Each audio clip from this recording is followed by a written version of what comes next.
I like to take the moment to start this video off by just a quick moment of silence for all the players that were lost in the final Korean Squid Games.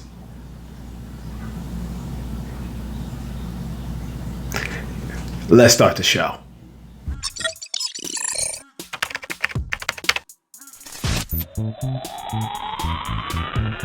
What's going on, people? What's really good? It's your boy Marv, and this is the Nerds in the Hood. Folks, I just want to say we just finished another Squid Game. It was crazy. Season is over. The story is over, at least from what I've seen in I guess in Korea, in Korea now. So I'm assuming that was South Korea. But anyway, that is neither here nor there. What is efficient in this is that Squid Game is officially done. And we have to look at it more in the light of like, what did we like about it? What did we not like about it? Now, I'm not going to hold y'all. This show got a lot of mixed reviews. There was everything from how much people hated it, how much people didn't make sense, how much the plot holes came in. There was the whole CGI baby thing, the CGI dog thing. People were mad at those things. People were mad at Kate Blanchett pulling up for no reason.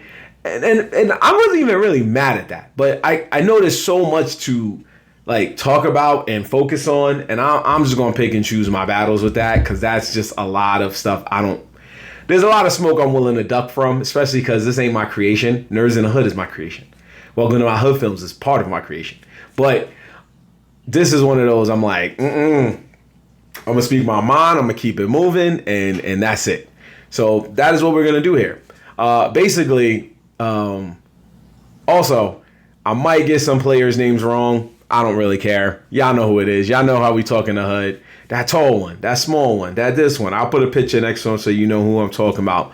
But anyway, first off, I just want to say, and I hate that it came to this, but I think we all kind of knew it was going to come to it. Player 120. I think that's, yeah. Also, we'll just say player 120, because I feel like, I want to say her name was Cho Hyun Ju. See, and that's the other thing. I don't want to butcher no names. So let's just keep it a stack and just say player 120. Player 120 will go down to me as one of not only the greatest Squid Game player, not named 456, but just one of the best characters I've seen in a fictional series in a while. Like she was about us, okay? She stood on business 10 toes down every single time until she was taken out by that punk ass baby father. And that's why I'm gonna keep calling him. I know his number was like 333 or something like that, but I'm gonna keep calling him punk ass baby daddy. Anyway, at the end of the day, Player 120 was standing on business every single time. She was with the smoke. She never ducked a fade. She beat up everybody, and they let her go out like a boss. And I ain't mad at that. They let her go out like a certified G. Like, she literally ended the hide and seek game just fighting everybody she could, and then she found the exit. And yeah, it kind of sucked, but she was being a friend. Y'all knew that. Y'all knew she wasn't going to leave without her two friends. There was no way she was just going to be like, well, I'll let y'all rock. Now, in the way things ended up playing out, yeah, it kind of worked itself out, because that crazy wielding sword dude, remember, that was with punk ass baby daddy, he would have ended up probably fighting her, and maybe he would have got the drop on her, because she was already going through like a bunch of crazy fights. But she was beating the brakes off of these people in that hide and seek game. Beating the brakes off of them. So I want to give the MVP trophy to player 120.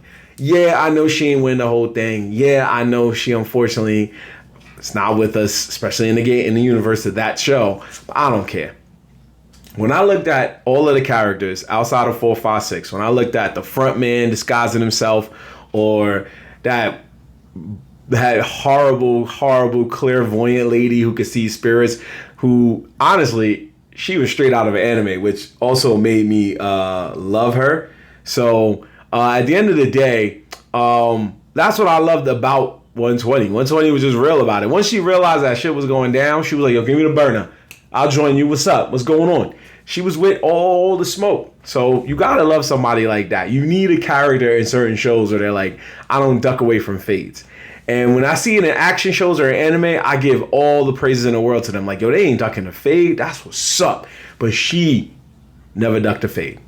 Never missed a day.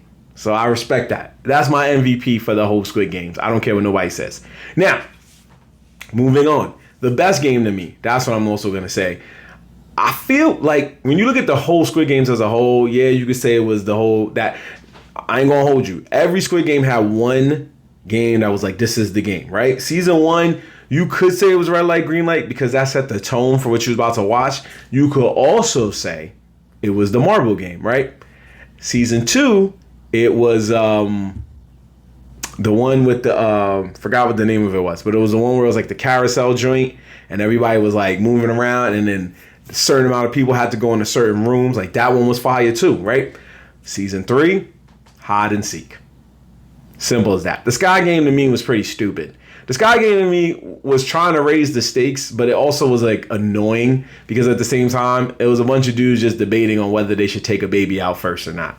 And in the end, the baby won the whole thing. So I was like, all right, whatever.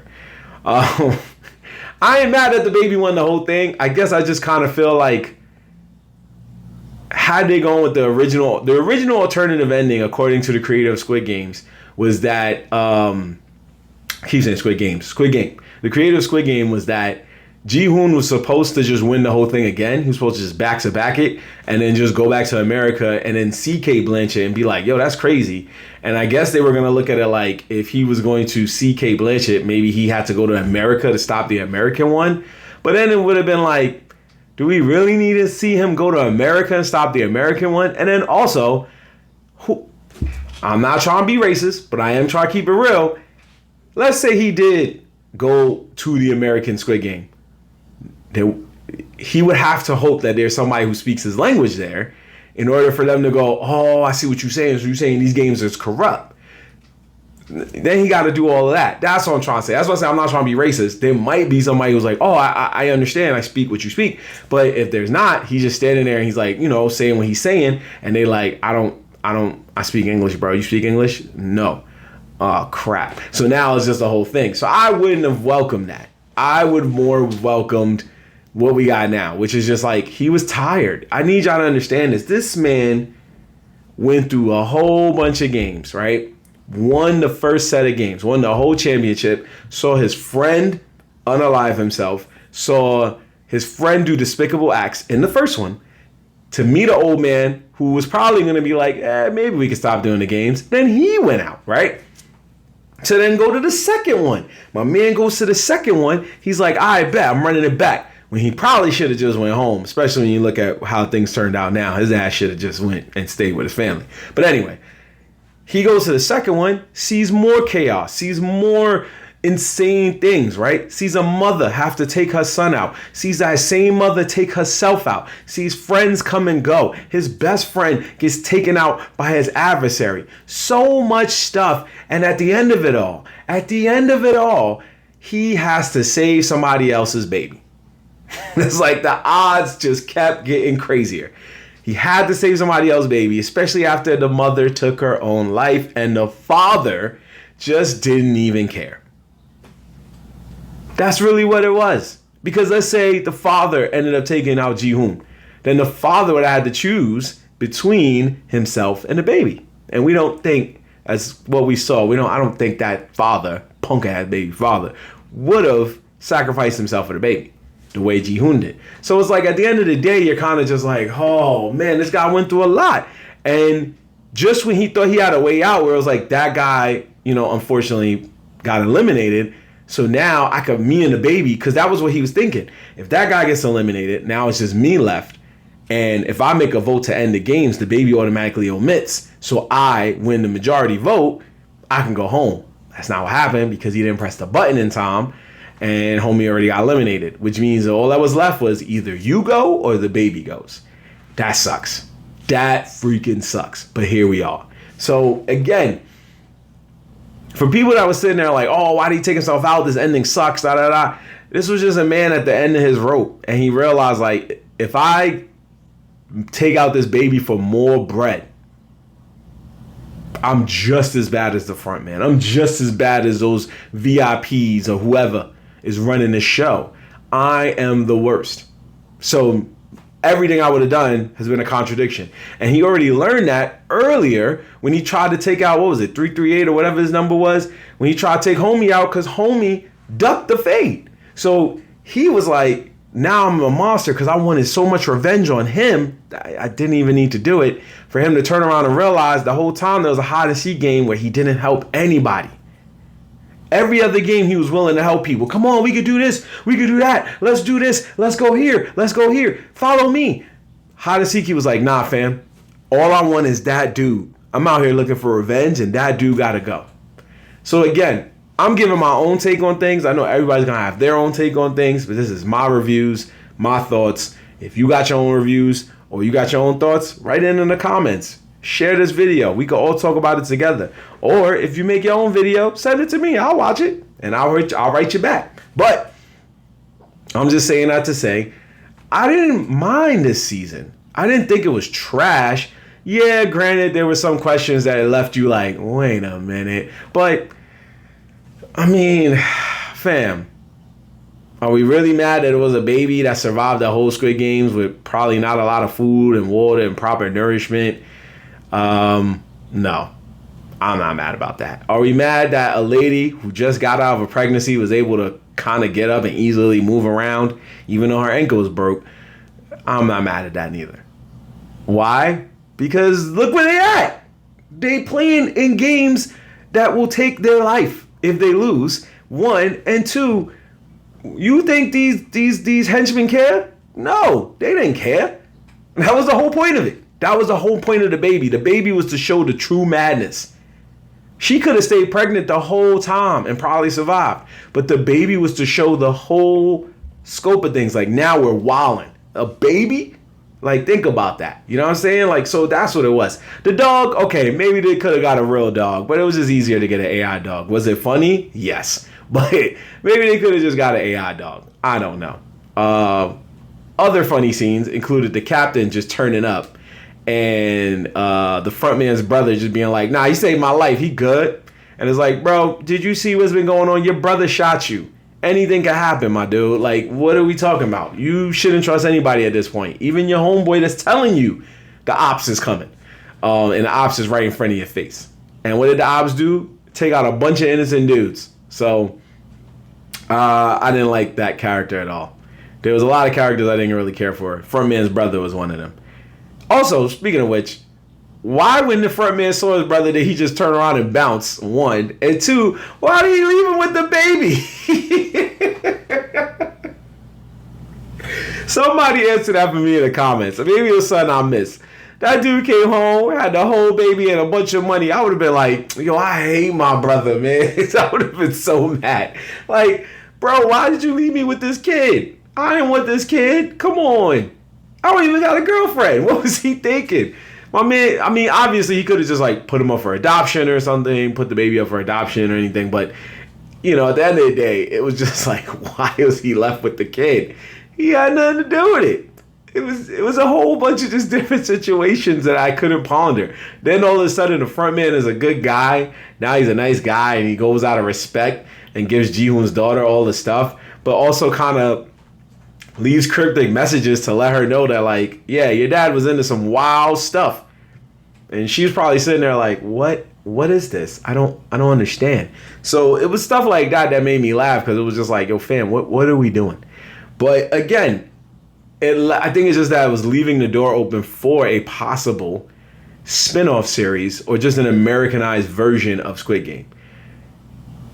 Now, could you have used a more American person than Cate Blanchett? Yes, you could have. But I guess it works itself out. I mean, the original rumor was supposed to be Leonardo DiCaprio was one of the VIP, but yeah, it is what it is. We still got an A-list celebrity. I mean, Cate Blanchett. I always rock with Cate Blanchett. She was dope in Thor Ragnarok. She was dope, but or she is dope. Excuse me. Not gonna speak in the past tense, but she is dope. But anyway, I'm saying that to say, like, what can we get out of this? Will it be the front man actually feeling like he needs to be the one to stop the games in honor of his fallen adversary, or will it just be a new person in America who's going through a similar situation as Ji-hoon and says, you know what, I can't do this no more?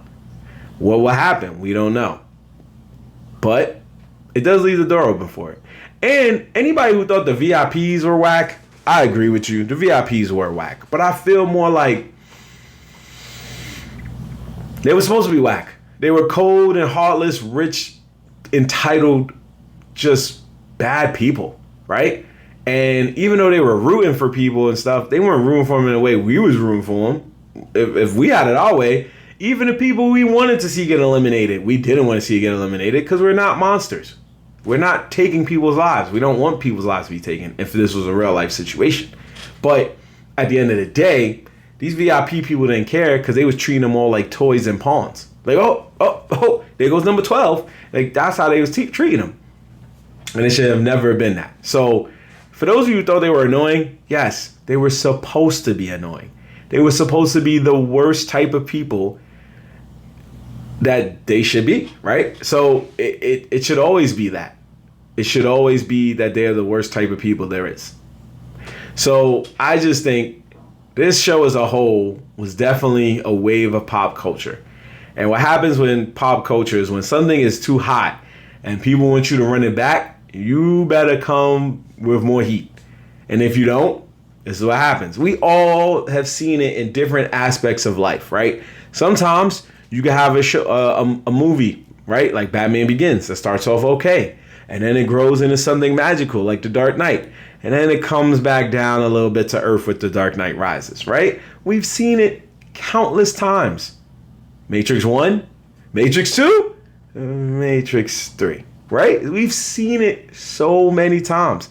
And I know that last one was debatable. I just wanted to see if y'all still paying attention to me.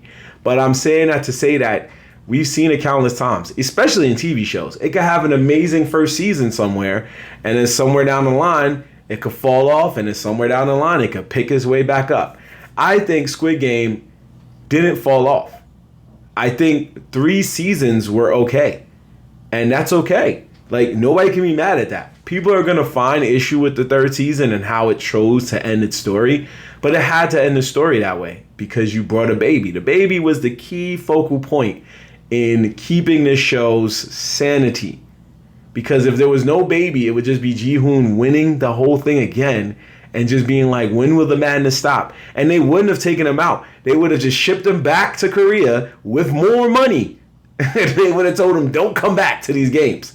So it is what it is, right? And then he would have went to America and saw somebody playing the same game.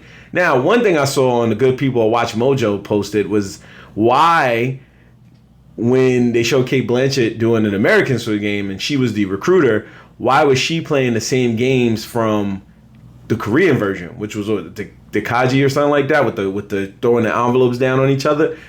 And the real answer to that is, why not? What did you want her to play? Right? Think about it. Did you want her to play CeeLo? You want her to play dice? You know what I'm saying? You want her to be in the corner like, give me my money. What's up? You want her to do that? No. This worked in the way it should. And anything that gets imported from another country, you know America's ripping at frame for frame, shot for shot, all that, right? So it's the same thing here. We've seen it. Dancing with the Stars, The Office, Love Island. Most of those things is usually the same thing. And for those of you who are like, well, The Office didn't do that, check out The Office Season 1 and then check out the UK Office of Season 1 and tell me it's not the same thing. They openly admitted it's the same thing. And then the later seasons were their own creation because The Office only had 2 seasons in the UK. So, again, things get ripped off and they're usually shot for shot, frame for frame. So the only difference was that it was a woman conducting the initiation as opposed to it being a man. And that's fine too.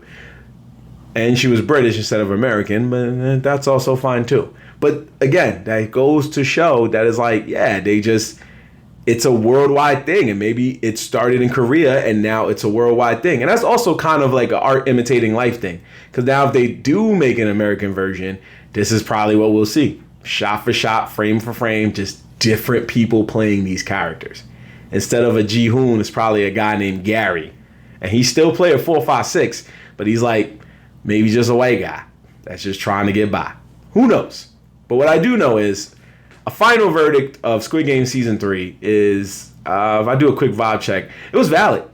I don't care what nobody say. I will stand 10 toes down on it. It was valid. Make sure you check it out. I just want to give quick thoughts on it. Like I said, I could go all day arguing plot holes and things that didn't make sense and contradictions and everything. The games we know already were going to be crazy. But like I said, best game, hide and go seek. Probably the game that made me feel like, all right, maybe they ran out of options was maybe just jump rope. I felt like that was a game that should have probably been in more in the beginning. But I guess, But Sky Game to me was still not the worst game, but it was a bad game. Anyway, I'm going to holler at y'all.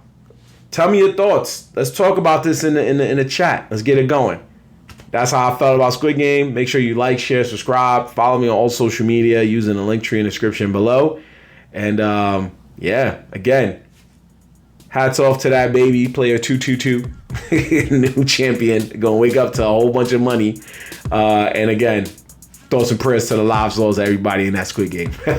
I'll catch y'all next time, people. Peace.